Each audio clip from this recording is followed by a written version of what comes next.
Kindly settle down so that we can begin.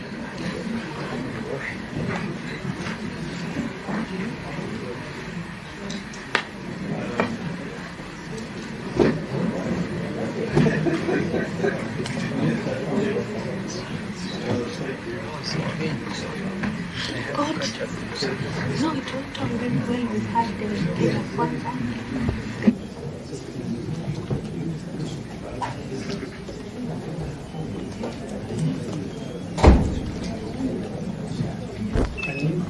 Thank you very much. Who is leading the submissions? Is it you, Governor? I am, Your Excellency. Karibu. Please Thank start. You. Thank you. We need a moment to settle down. And as you settle down, connection. And just to note, you have 20 minutes, like everyone else, so that you make sure you use your time well by sticking to the issues and avoiding too much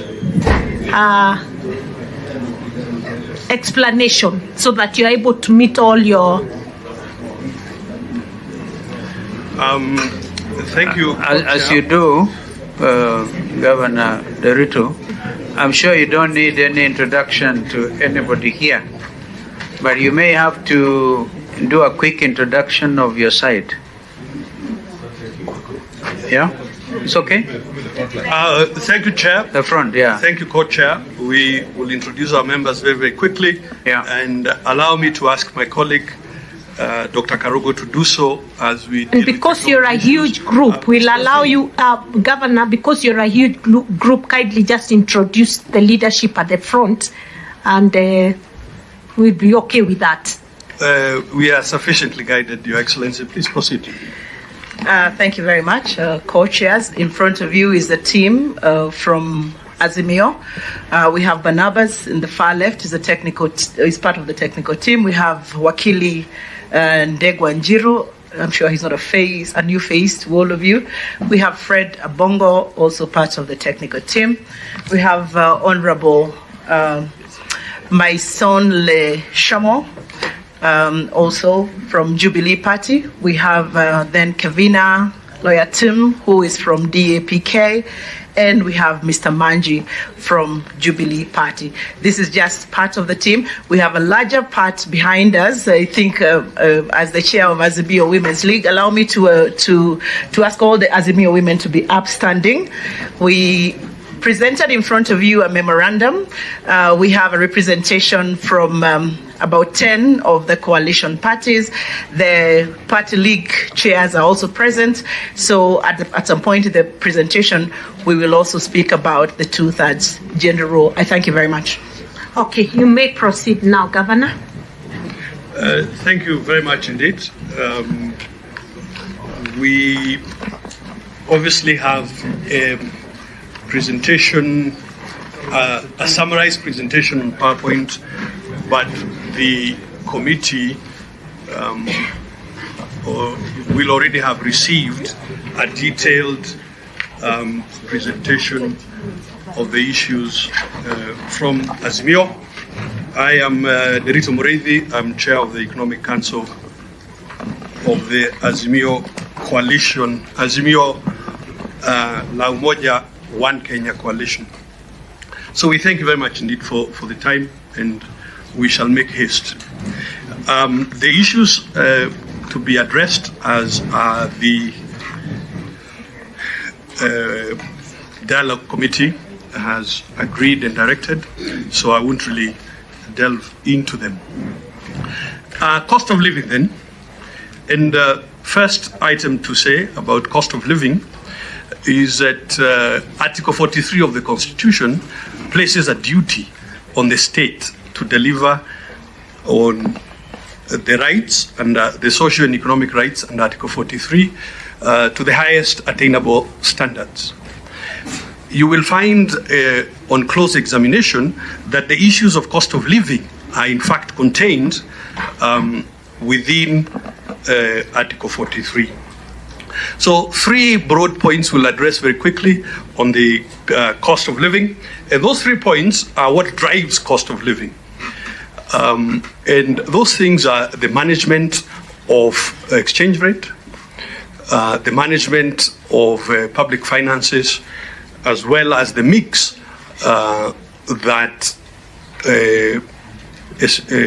that is used to manage those instruments.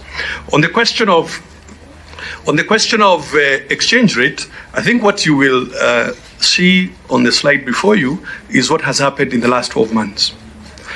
That the Kenya shilling has collapsed from 120 shillings to a dollar to 150 shillings to $1 US.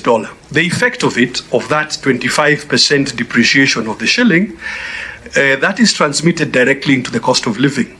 So that everything that you are buying this year, this August or this October, is 25% more expensive than it was last year, simply because of the effect of the exchange rate. Of course, the committee will want to address itself, what drives exchange rate.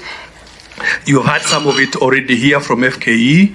Portfolio flows, meaning the monies that foreigners come to invest in our stock exchange. And what has happened is that the foreigners have left. That's why the stock exchange is at its lowest point, and I'll show you a slide to that effect in just a moment. Now, we've said to the committee, management of public finances as a key driver of the cost of living questions. Why?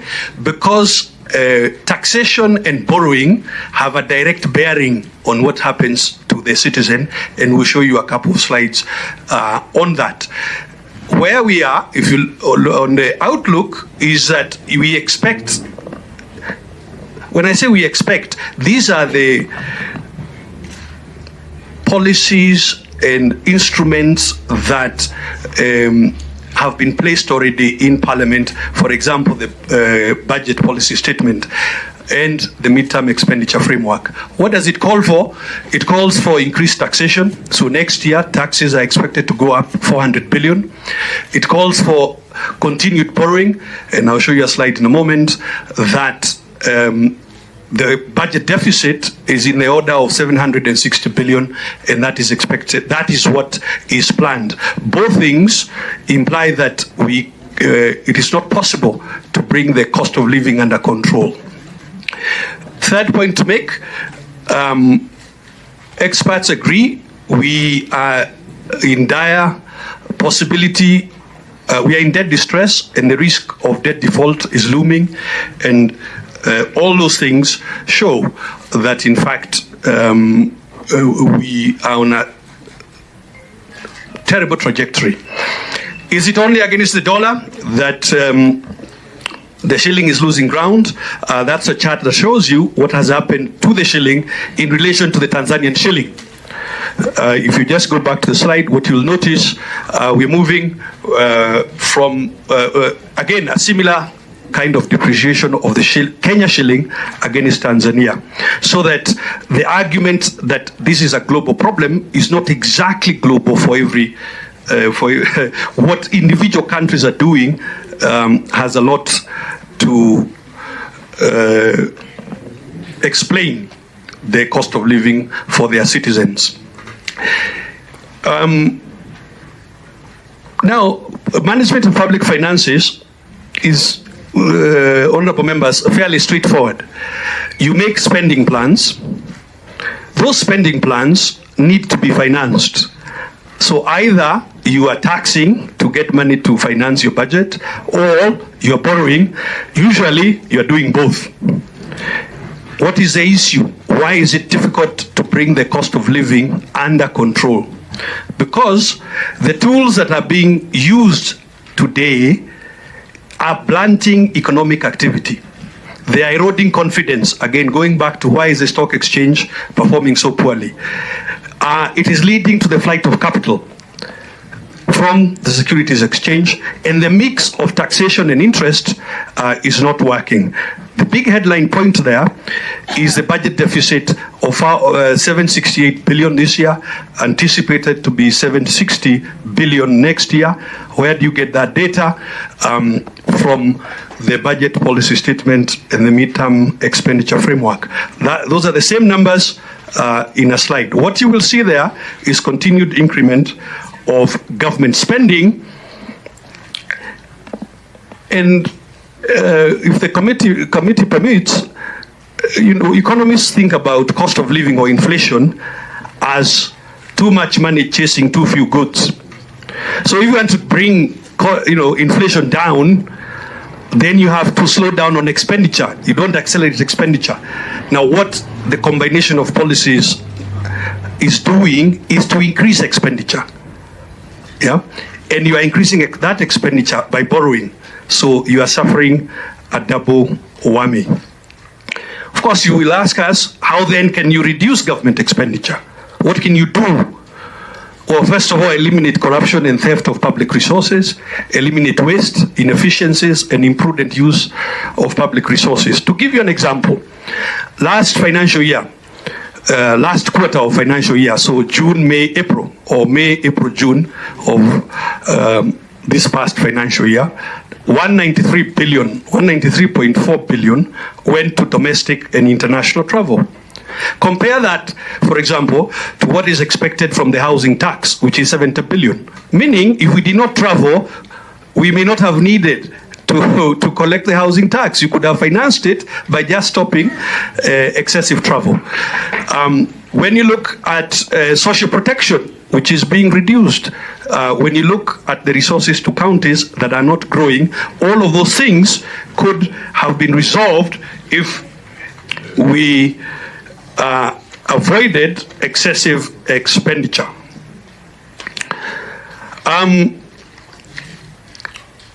The other thing that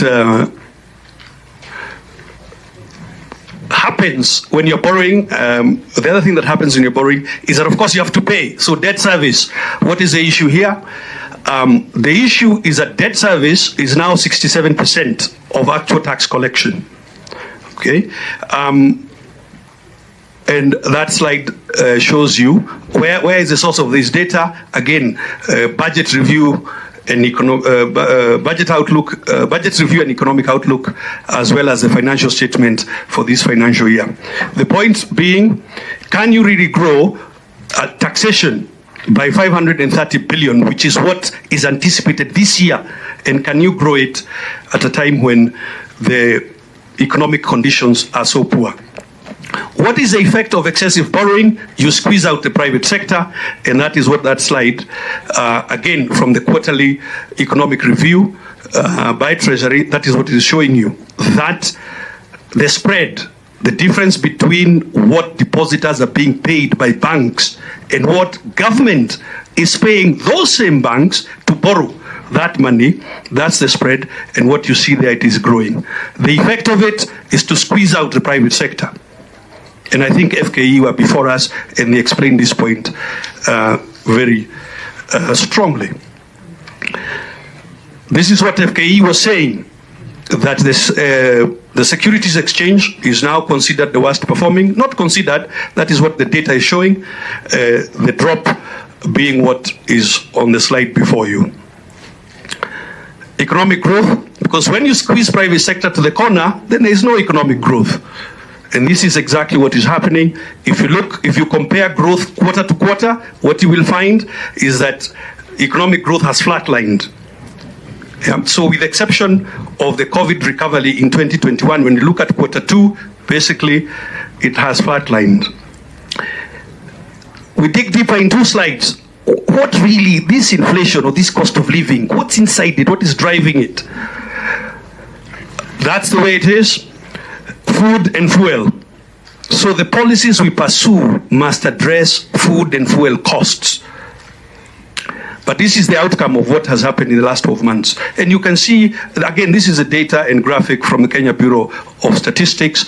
Everything, with the exception of one item there, has gone up with percentages of between 7 and 60-something%. Same there with non-food items like fuel.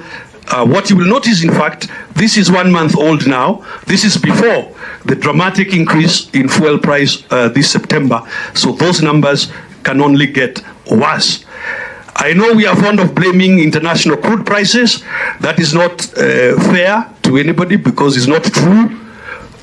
That is, and this data again, published by the Kenya National Bureau of Statistics, that is the way crude prices are behaving. They are on average 34% lower than they were last year.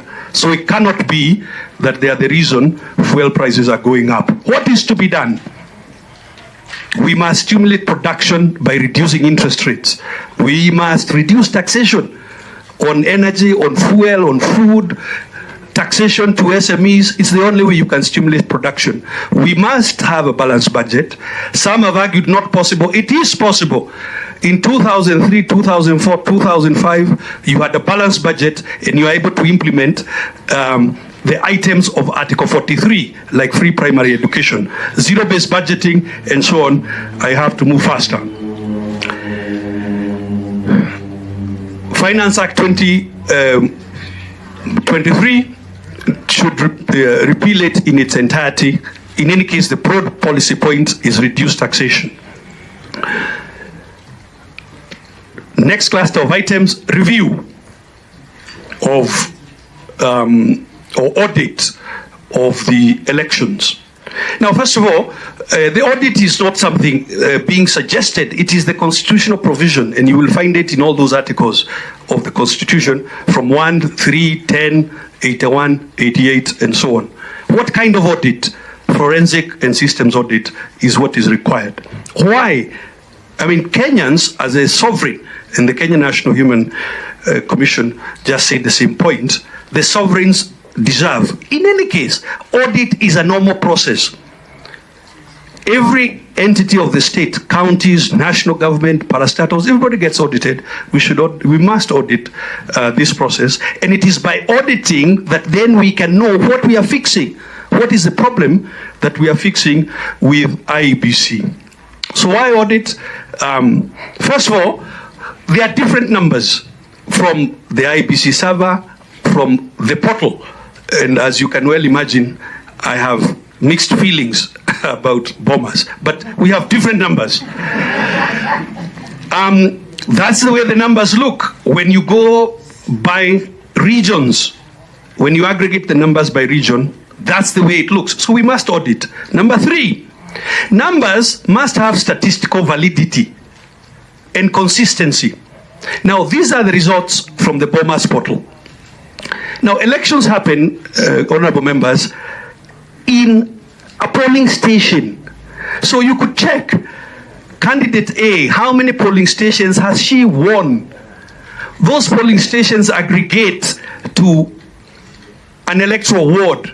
So how many wards has the candidate won? That aggregates to a constituency, and that aggregates to a county. How can it be possible for these results to obtain where a candidate wins at the majority of polling stations but does not win overall? We must audit these results. And remember that the IEBC, or the electoral body, for 30 years, 92 to now, with the exception of one general election, something has gone wrong. So we must dig deeper into what are the structural problems that bring this kind of statistical improbability into our life. If you put it in a map, that's the way it looks. Again, how can it be? We must audit the results to know what really went wrong. We want to show you a quick demo about what we mean by auditing the results. And co-chairs, we want to emphasize here that, this is our country, all of us. And an institution that continuously is unable to deliver why we have created it, we must ask ourselves, why is it unable to deliver? This institution, we're just switching, we'll be back there in a moment. This institution, you will notice that the commissioners and the secretariat quarrel all the time. Even when you change the commissioners, You will notice that commissions also fight amongst themselves. You will also notice that the law seems to create unusual decision-making, where a minority rule and minority view can prevail over majority view because the chair happens to be sitting in that minority. That is not how decisions are made in the ordinary course of human events. We must audit. We want to demonstrate with one form, Barnabas. Thank you.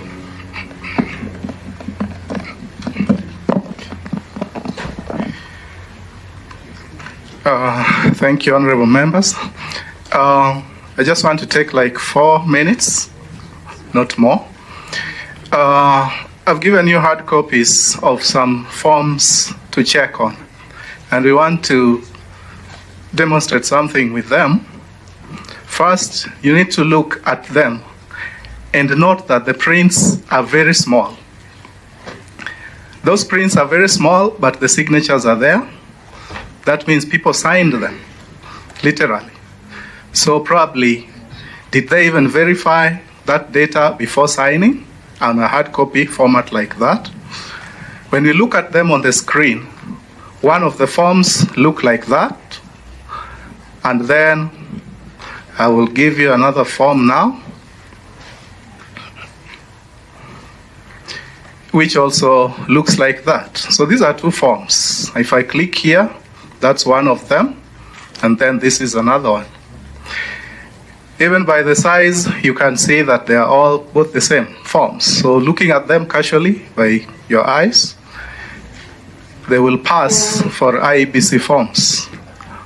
One of them is obtained from the Bomas during the election results announcement, and another one is brought later on by the whistleblower who claims to work for IEBC. So we had to take that seriously and compare the 2 forms. So when we compare these 2 forms, we know that what authenticates a form in current technology, one of them is the barcode. If you scan that barcode, it will give you this value, which authenticates that that form, the barcode is correctly placed. When you come to this other form, and then you scan its barcode also, maybe on your mobile device if you decide to, then you will realize that it also gives you this. Apparently, the website that the barcode needs to point you to is pulled down and it no longer exists. So we have these forms, and we were intelligent enough to pick them up while they were still online during the IEBC processes. The next thing that validates a form is the signature. A person cannot decide to sign a form and then later on be given another form to sign without explanation, especially if the forms appear to have some different content. So in other words, the people who signed these forms probably just signed once and took off. So how come the 2 forms seem to have the same signatures again? We have these signatures and we have that signature. This is Japheth Omara, and this is also Japheth Omara. The third thing that authenticates any form is the stamp. Anybody who stamps a form knows that they own that form, literally. So these 2 forms seem to have, again, the same stamp. But then let's look further. If somebody sends you inside to go check the content, you will take off and say, that's too much, I cannot do it. So we had to use another method of figuring out what the content entails. And so let me take you to what we did to confirm the 2 forms for you. What we did is we took the 2 forms and processed them, and then it had to take the results of all the 4 candidates that were there at that time. Then we realized that in every constituency, the Honorable Professor Wajakoya and the Honorable Mwaure, their data did not change at all. If he got 1 in this form, he got 1 in the other form. But when we checked on the other 2 candidates, that is Raila Odinga and William Ruto, we noticed that there were some changes that were beginning to show up in these forms. Remember, the IBC whistleblower did not carry this process out. We carried it out as Azimio to check what really happened. Now I want you to look at the last 2 columns. The last 2 columns gives us the differences of the votes between the 2 forms.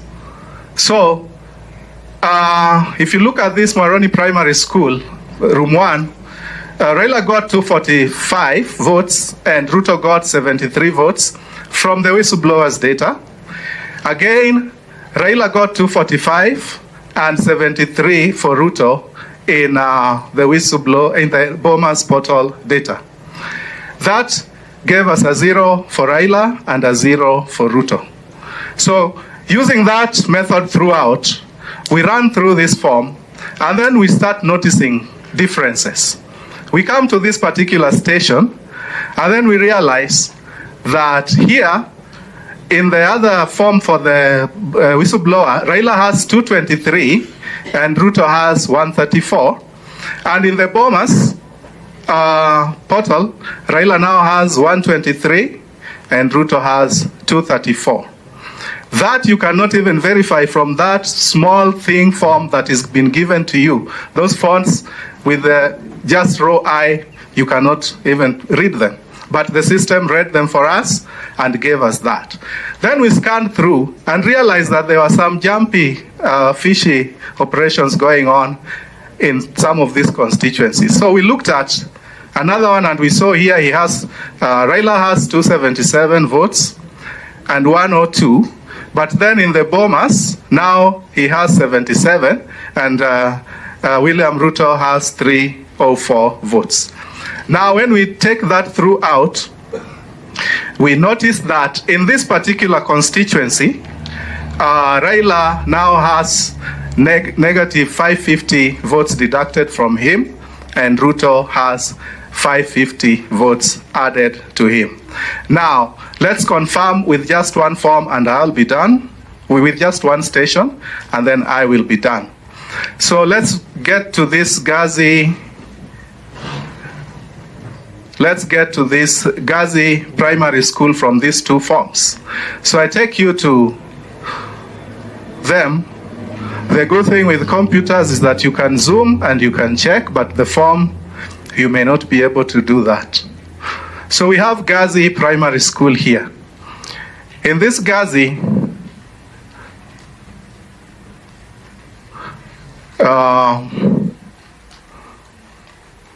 I guess it's this one. This is 223 and this is 134. But when we come to this particular form and we go to the same station, which is Gazi,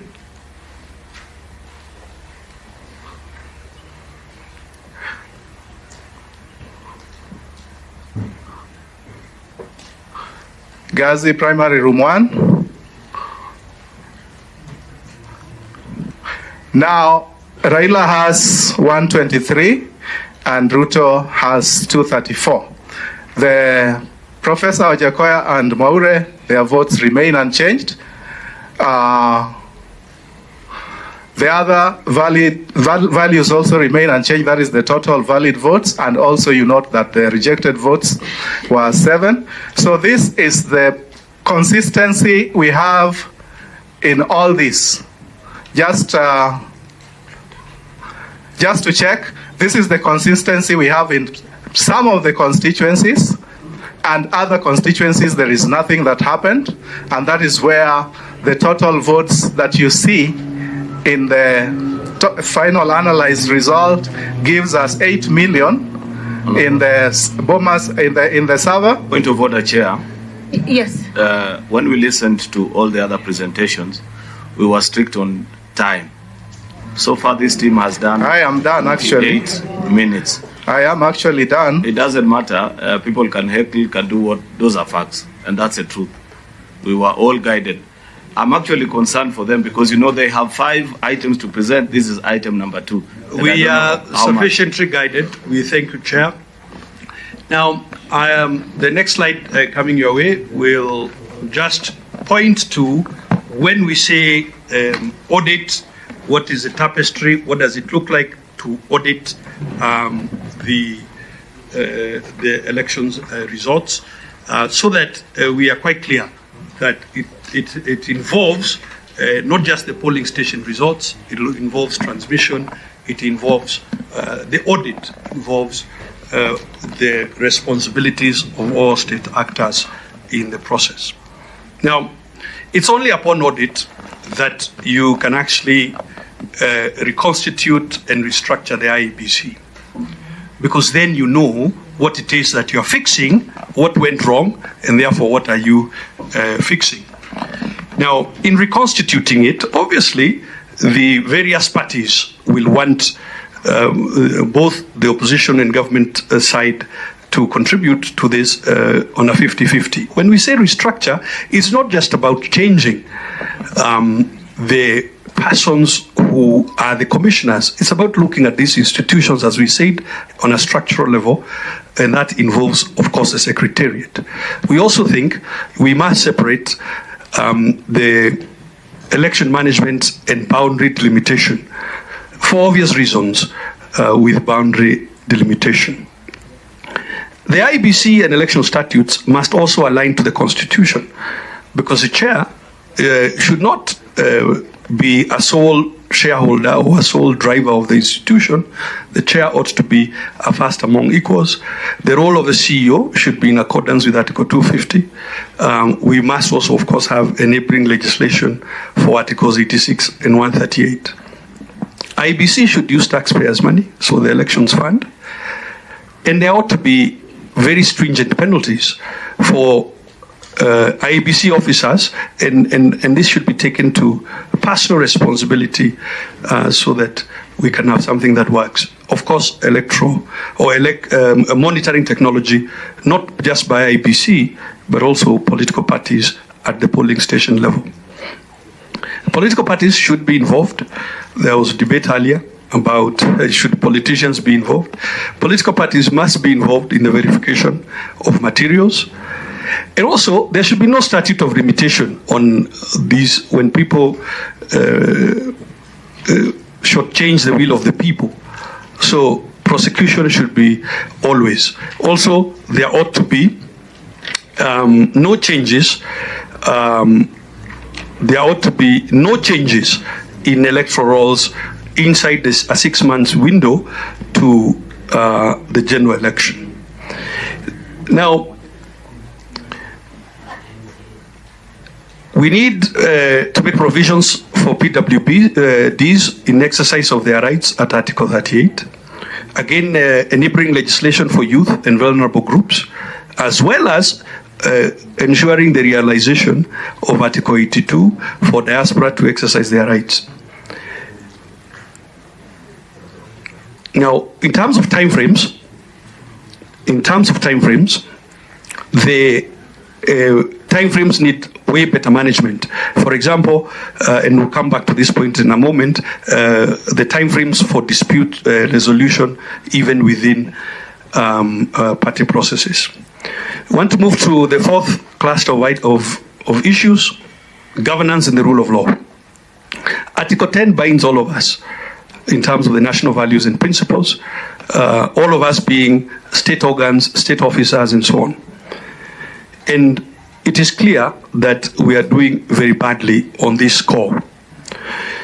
Whereas promises had been made that there will be no extrajudicial killings, what the independent medical legal report shows is 128 cases of extrajudicial killings in the last 12 months. The same report shows that the number of torture cases or cases of torture has doubled to 482 cases. The committee made the point earlier that we are here because Kenyans went to the streets demanding certain changes, particularly the better management of the cost of living. During those demonstrations, and there were peaceful demonstrations. There were systematic and targeted political arrests of Azimio leaders and their supporters. Most were detained, many held incommunicado and in secrecy, and ultimately released without charge. I myself was twice arrested, detained unlawfully in Nyahururu. I've been required to visit that police station every other week. Up to date, no charges have been laid upon me. You all know the case of Maurice Ogeta, who is the security aide to the Azimio leader, who was himself abducted and detained in an unknown location without food.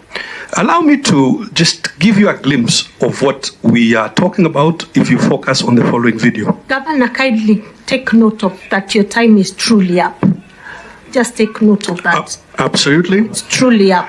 The point we only want to demonstrate with this video, look at that citizen and the violence being visited upon him. A very sad day indeed for our republic.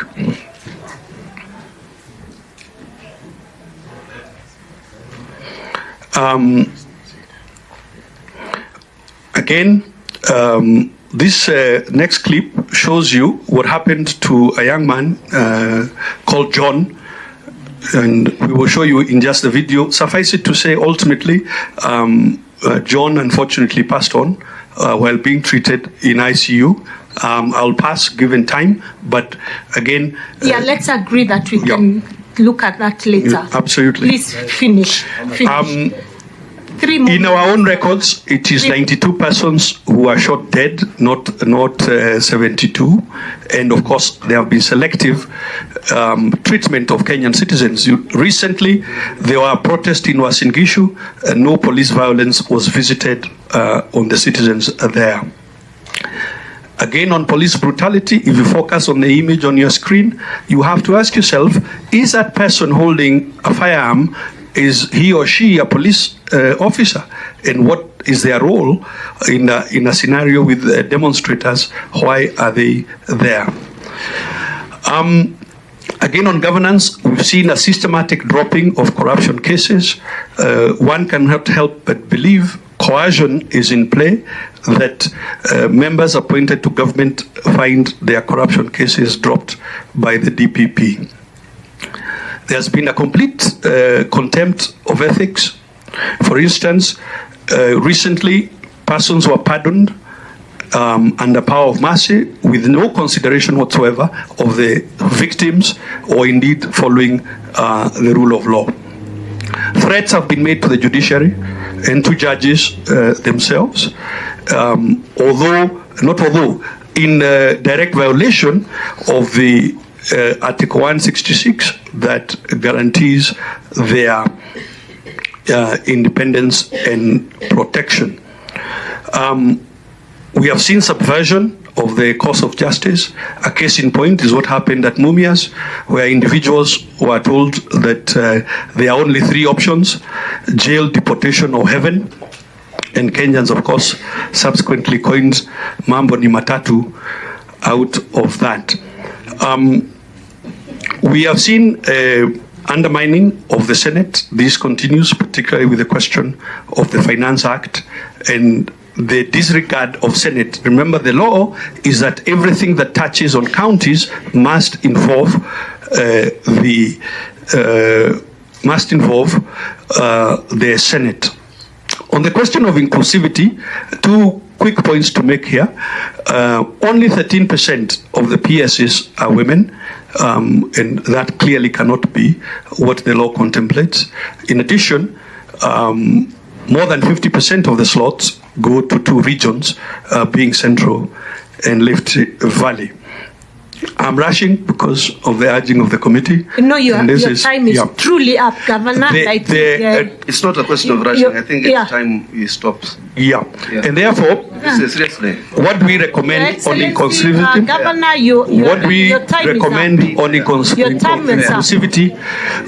the rule of law, Madam Chair, Chair, a public apology. Do you think it's good that you also listen to what we have to say? That your time is up. You have now done 1 hour, to be honest. You guys are. And yes, you have done 1 hour. And we had agreed that each team gets a maximum of 30 minutes. You've now done 1 hour, and you're clearly far from finished. Yeah, no. So I think we be Madam Chair, allowed to ask questions we are not now. far from finished. You know, we are not far from finished, Madam. Let's urge that you wind up. Oh, you see, Chair, no, just it's before not that, allow me to register protest. And you know, as you register, Aaron, Yeah. I think the country has taken cognizance of the fact Yeah. that this is the main complainant. So clearly, we should be able, as a healing process, I want to suggest, listen to them. I No, hold, but Not just but, brush things under the table. Co-chair, while I agree with you completely, you'll agree they have had an hour, which we haven't provided to any other group before you. So clearly, yeah, it's been an hour. It's Okay. been an hour. No, the only thing I wanted to ask, co-chair, I agree with your guidance. Maybe you just need to guide on how many more minutes do we give them, given the fact that when KK was here, I personally hurried Malala out of the seat because I was respectful of the rest of the people that needed to present before us. So maybe if you could guide on a Thank proposal of 5 minutes. Thank you. Kindly, please. 5 minutes, yes. Okay, 5 minutes, we have agreed, please, because you have not even addressed the issue of fidelity to political parties, which I think is key. I think the two. If you can do that in a minute. Yeah. The gender rule is not yet. I think the gender rule has been so well canvassed before this committee, but not so much the issue of Jubilee, for example. It is 403 You want by to get away without 408. You should talking be about done. Jubilee. Huh? So for that, just take. We are guided. The Yeah. gender rule is up. CK, 1 minute. We'll take into account the gender rule. Thank you very much. I think it's important that we give Azimio women this chance because we actually put together a memorandum to this Please committee, and I'll do that proceed. in 1 minute. Proceed. So as Azimio women, there are 3 broad issues that we have canvassed, and we have looked at the 6 bills that have been in Parliament that have failed. We've also looked at the 6 petitions that have been to the Office of the Chief Justice that have also failed, and we also looked at the BBI, and therefore we saw 3 overarching ideas. One, the issue of anchoring the responsibility and implementation of the 2/3 gender rule in the Constitution, and we hold the view that a lot of these things must be anchored in the Constitution, including the formula of exactly how to execute the 2/3 gender rule. There is the issue of the proportional member representation that has been canvassed greatly. We have looked at models like what is going on in South Africa, where then where people are elected not based on constituencies but based on both genders and both representation. There is also the proposition of Senate having a 50-50 presentation, having 47 female senators and 47 male senators. That has been canvassed largely by Azimio women as one of the propositions. So to the formula that we think can unstick us is a basic formula, really. I know it looks like it has lots of algebra, but what we're saying is look at the proportion of elected underrepresented gender. And when we say gender, sometimes people think it's about women, but really it's only because women are currently the underrepresented gender. So we're saying that that proportion should add to a variable that we are calling X, and it should be equals to the 34% constitutional requirement on the number of underrepresented gender in both parliaments. So that's a simple formula. So all we're saying is after the election, look at how many women have been elected, look at the proportion that is required to make the constitutional requirement, and top up the rest. I thank you very much. Well, that's exactly what's happening at the counties, isn't it? So you're saying we're saying that we bolster the we borrow from the counties, county assemblies. Perfect. Article 177. Thank you very much, Chair. My name is Degwa Njiro. I am here to submit on the position of You Jubilee. have 2 minutes. We said, yes, you have 2 minutes. And as So such, that Honorable Chair, we are here to... That's a point of order. Did you say you want to submit on the police brutality? For political parties? No, political parties. Oh, thank you. Yeah, that's a thing I personally would urge that you put Yeah. On the table. Thank you, Chair. We are addressing the question of political infidelity that has been perpetrated by the current regime, and most especially when it comes to the question of Jubilee. We have seen impunious acts and conduct that have been perpetrated, one by the Office of the Registrar.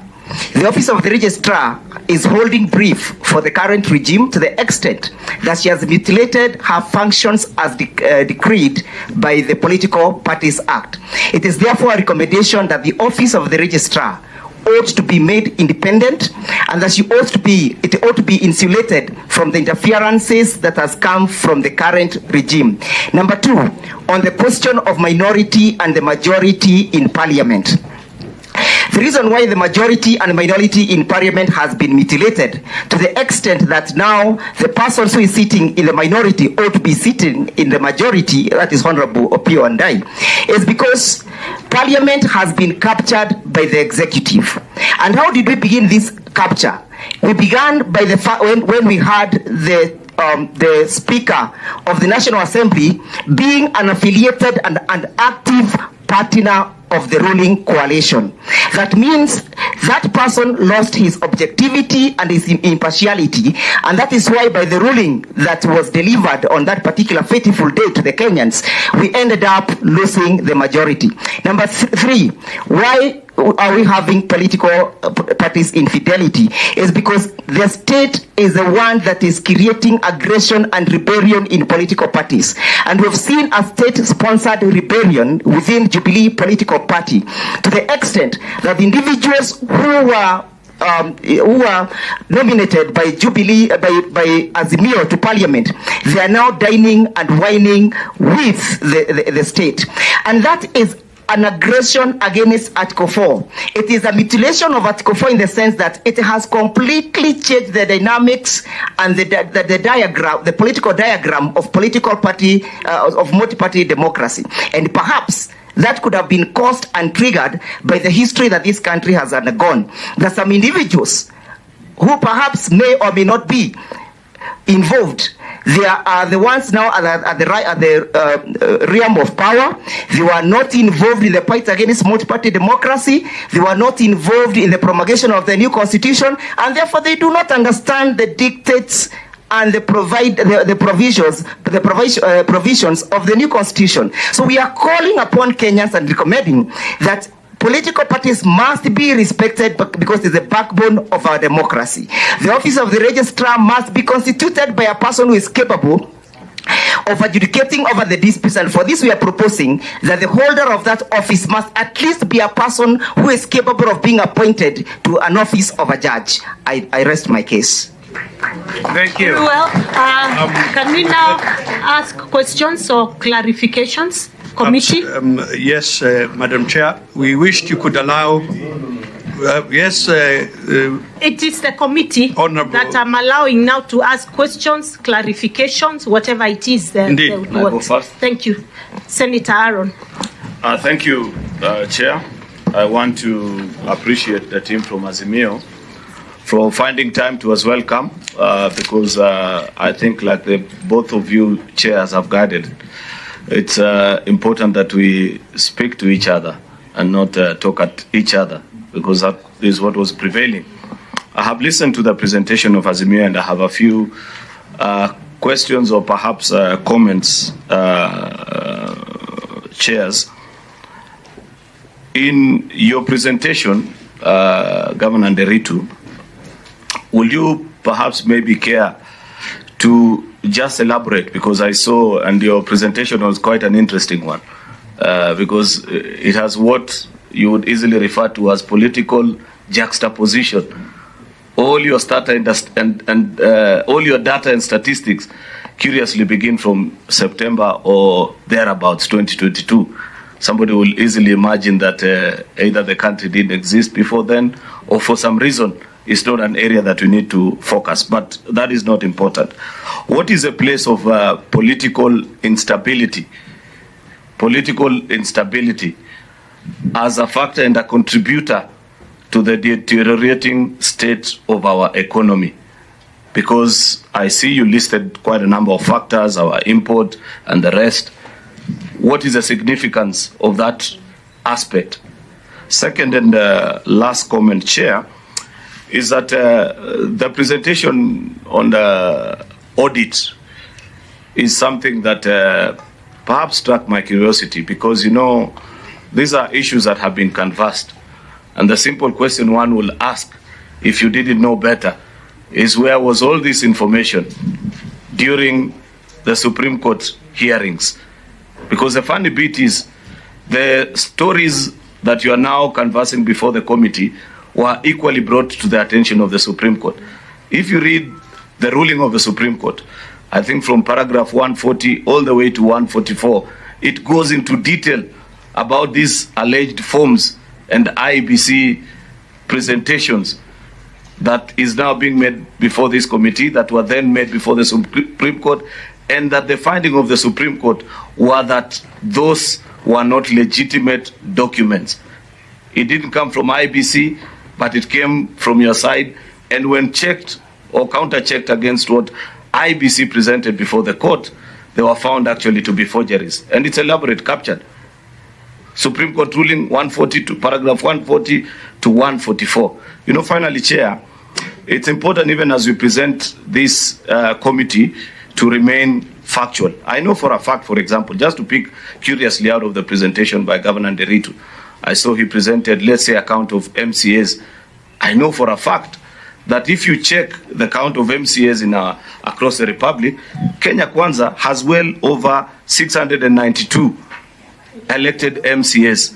Azimio has 561, without including even the contested parties, which include UDM and what's the name, the Kiraitu party, and the rest.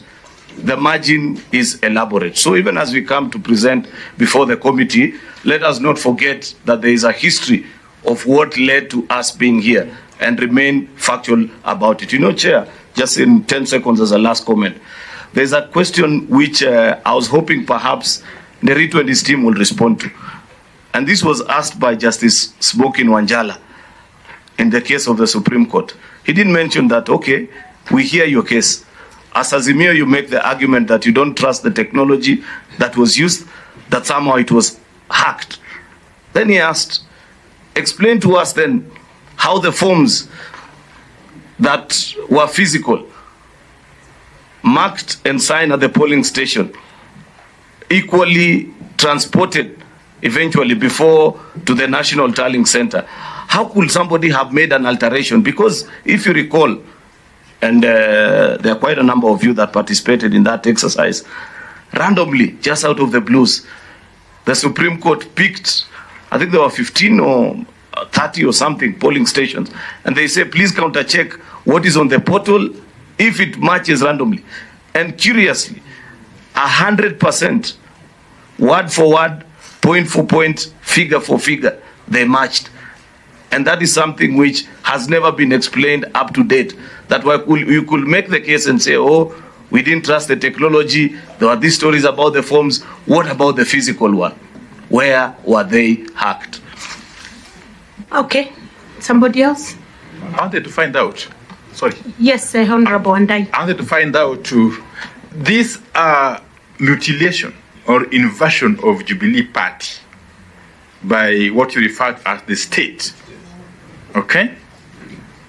To what extent has it contributed to the erosion of the multi-party democratic culture as was envisaged by the liberators, the second liberation heroes?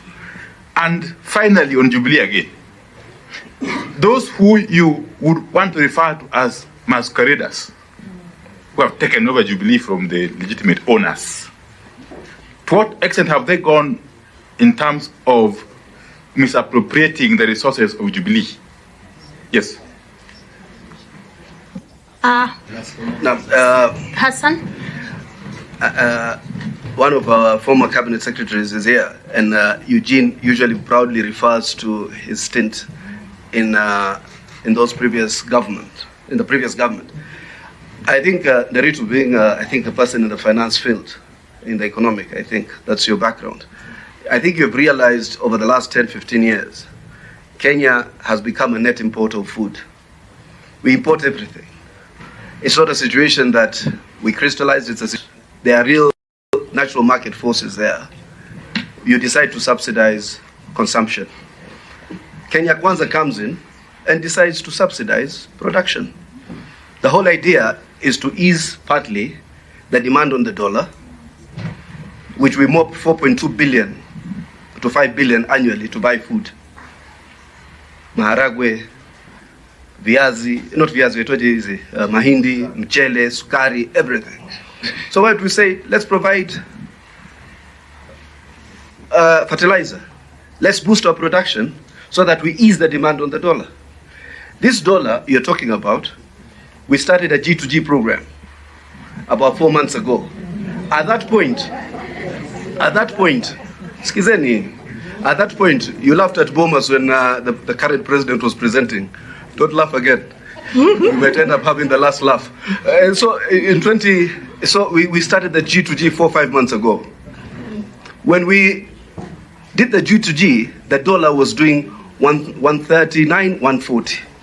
It slid back to about 130, and then it went up again. Because there's still a demand on the dollar. There are Kenyans holding dollars. There is $8.5 in the market, $billion in the market. Kenyans are not releasing these dollars for speculative reasons, and for that reason we have an artificial crisis that is occasioned by the shortage of dollar, and that's why the Kenya shilling is sliding as part of the rationale that you can also use as you try to help us to navigate this crisis. So my understanding the dollar, understanding what we are doing in terms of the right things and the wrong things. So how does demonstrations help to bring down the dollar prices? How does demonstrations help to bring any of this sanity into our market? Number two, you know, I was part of a political formation that you have currently joined. I'm now on this side.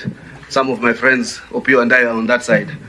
You know, it's not the first time after an election we've had our own results and our own numbers and our own tally. So I think these kind of results, if they did not find traction in where they needed to be presented, it is a good political narrative for you to have to galvanize your support base. But I think the truth is, as one of the lawyers told you, let it go. It's time we move on. Well, you may not like what he's saying, but even us seated here didn't like all you said, but we were silent. They have the right to. That's the difference. Yeah. One thing, Ruto, if you allow me, because you're representing Azimio, La Umoja in Kenya, what would you say to the role of Parliament with regard to strengthening multi-party democracy, and particularly coalition arrangements? I'm surprised you didn't point out the fact that these coalitions, deputy whip in Parliament, is not working for the coalition. I'm surprised you left that out, and I think it's important to point that particular aspect out. Honorable Eugene. Thank you very much. I think my colleague Honorable Omar is really trying to defend the indefensible on matters cost of living. Of course, he must justify why the dollar has misbehaved. But maybe Eugene, you could also have a friend say, is it applicable to the Tanzanian shilling? Because there's a presentation. If there are people holding dollars, yes, are they holding the Tanzanian shilling? Tanzania, let me respond. Tanzania imports less than we do in terms of food. In fact, Tanzania even exports to Kenya. So therefore, their demand on the dollar is not as high as our demand on the dollar, and therefore there has been a certain weakening by a shilling or so of the Kenyan shilling on the basis of the demand. Secondly, we have removed the controls that the central bank used to have. The central bank used to fix a dollar rate on a daily basis. So you go to buy in interbanks, you get a better rate. You go out in the market, you get a lower rate, you get a much higher rate. So we decided to allow these controls out so that this dollar swims in its own market. Okay, I can Hassan, tell you- thank you. Okay. Let's allow. That's okay. That's okay. I think I've been given the opportunity. I will have a session with Omar and teach him how we did foreign exchange liberalization, Yes. even under Moi. And I will also teach you what Yeah. we are doing right now. No, you haven't answered the question about the Tanzania So, shilling. Kindly, I think- Honorable Eugene. I think the team appearing before this committee today, if it was a case, this would be the main complainant on behalf of the people of the Republic of Kenya. And we cannot say how do protests help, how do demonstrations help, how do carrying sufurias help, because we know that protests helped us get a new constitution. It's actually protests when our founding fathers protested and went to the forest against British rule. That's how the British were removed from here. It's protests in Eldoret when children's money was stolen, the Finland Fund, that has brought fellows to be arrested to court, and there are 200 witnesses against them. There are protests that led to the stoppage of mechanization in Kericho. When jobs were being taken away from our people in Kericho, they protested. So you cannot say protests mean nothing, because there are those protests that have led us to sit here in Bomas today. So why we are here is to talk to each other, not at each other. And to look at the challenges facing our nation and come reason together to see how we can find solutions. So Governor Nderitu Mreithi, you as the presenter on behalf of the complainant, I want you to just restate the facts. We didn't get the figures properly. Senator Aaron has said on the issues of the awards, he has given the figures.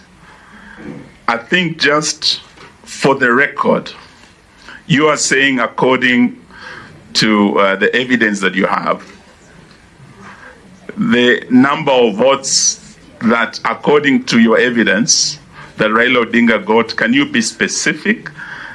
It was the tail end of your presentation, it didn't come out clearly.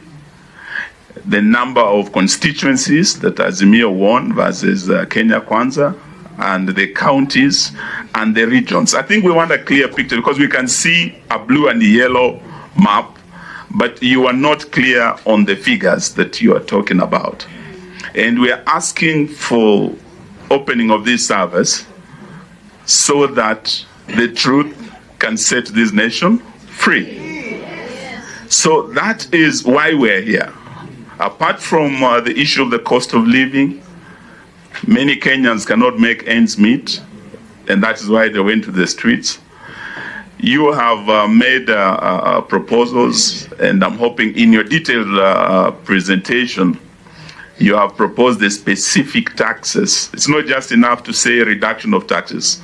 The churches, the religious leaders have said, reduce the taxes. FKE has been here. We have professionals who have been here.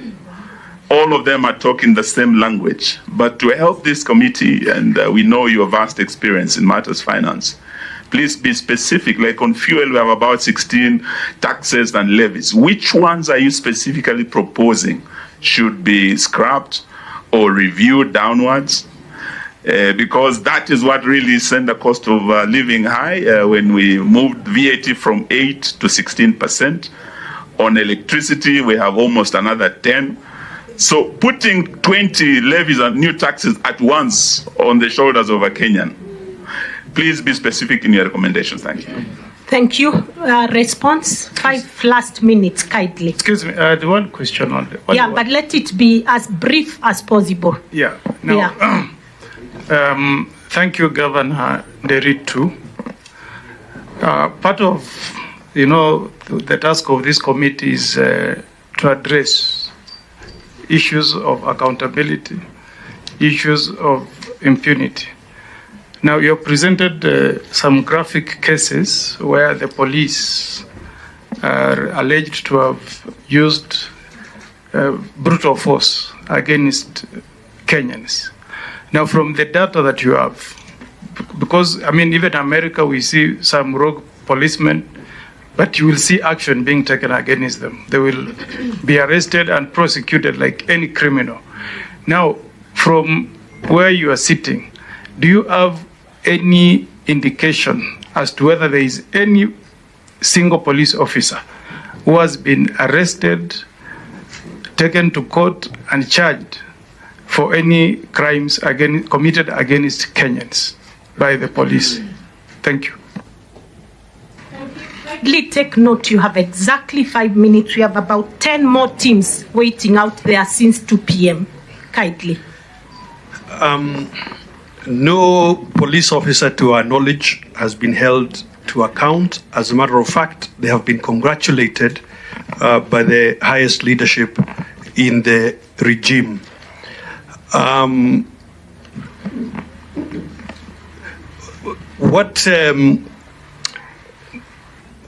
I agree with the co-chair that we may not always agree with what each other is saying.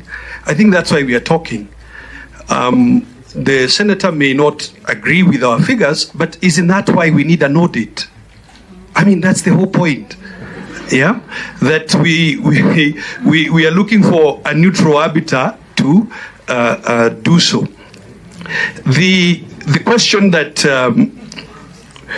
he asked about the Supreme Court, the whistleblower came way after the Supreme Court matter had been settled.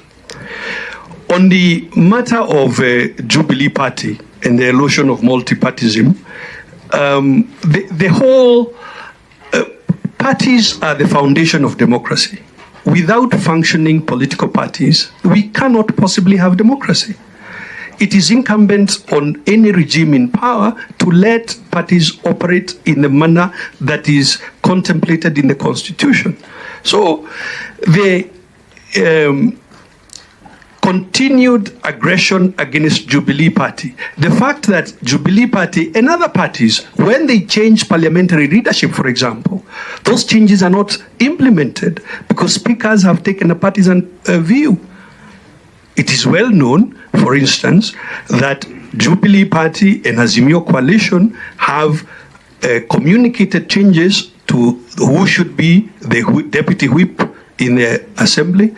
And this has, for more than 6-7 months, not been acted upon by the Speaker. So it is clear and that if we continue on this trajectory, we will certainly go back to where we were in the days of a single-party system.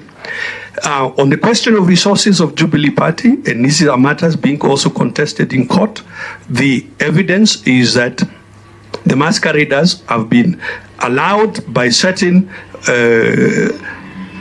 actions of officers of state to access Jubilee resources from their accounts. Citizens go to the streets because all other avenues are closed to them. It's not the citizens' wish that they wake up every day and they go to maandamano. So if you ask the question that how does maandamano help manage the economy, you are obviously asking the wrong question. Citizens, Article 1 of the Constitution gives sovereignty to the citizens. The Commission before us said citizens donate powers to those they elect. So if those we elect are not paying fidelity to the Constitution, that is why citizens go to the streets. Regimes that become dictatorial, when citizens complain, they say that that is political instability. But I also want to remind regimes, not just in Kenya, but throughout the continent of Africa, you have seen that citizens do in fact get regimes out of power. Governor, less than a minute. On the G2G program, it did not address any of the issues of the cost of living. It actually added costs. Which costs? interest rates on or interest paid on the LCs. It added, as the honorable member observed, the exchange rate loss, and those are the things that were transmitted to the citizen this September. The reason petrol and or fuel prices in general went up is because of the effect of the G2G. It is not because of international crude prices, and we have demonstrated so to the committee. Chair, there was a question that was put to me by Honorable the Majority Leader Opiyo Ndai. The question of the embezzlement of the resources of Jubilee. We must all understand that the motivating factor that has caused rebellion in Jubilee was not for the proper management of the party, but for the purposes of grabbing the resources that belongs to Jubilee. As we speak, that is happening. The spillage of the political party funds and the properties of Jubilee is happening under the watch and under the auspices and guidance and supervision of the registrar of political party. Letters have been written because the High Court gave conservatory orders dictating that the current office is the one that is going to exist until the case is heard and determined. Even with that order, impunity has dictated to those offices that orders should not be respected, that the rebellious group in Jubilee should manage the resources. I am informed as we speak about 90 million Kenyan shilling cannot be traced, cannot be accounted, no transparency. It was never sanctioned by the party. That is the kind of the democracy we have established. Finally, on the question of the impartiality of the Speaker of the National Assembly, that must be addressed. There is no way a ruling coalition can have a partner who becomes the head of the second or third organ of government being an affiliate of a leading coalition. You can never have impartiality, and that is why currently Honorable Sabina Chege, despite the fact that she has been whipped by the political party, still holds out, masquerades, and holds out as the chief whip the party. Thank you so much, Governor. May I just answer the question by Honorable Wamalwa?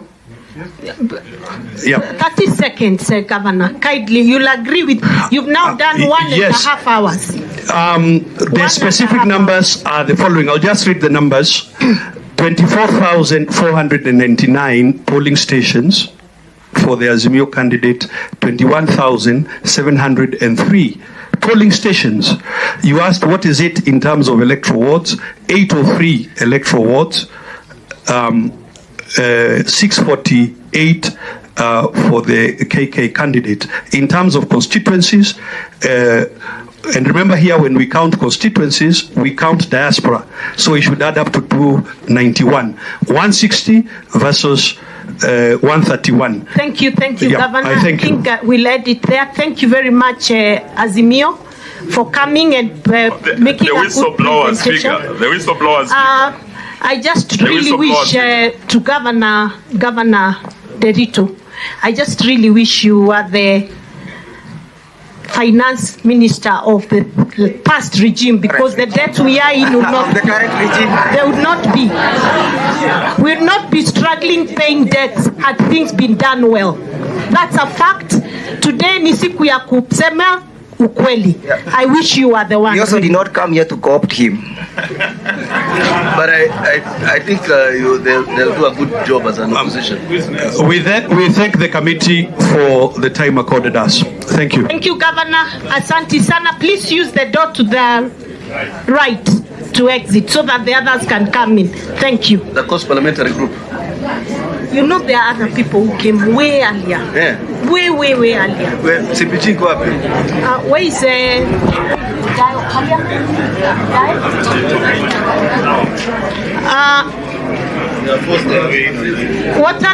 what team is coming in kindly? Secretariat? CPG.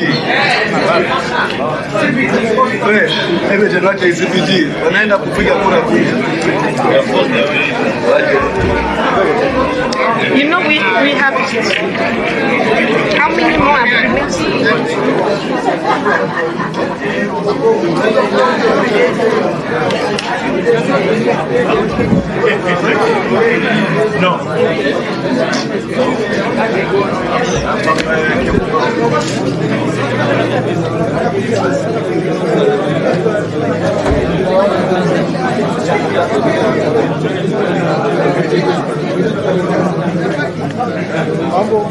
National Commission, eh?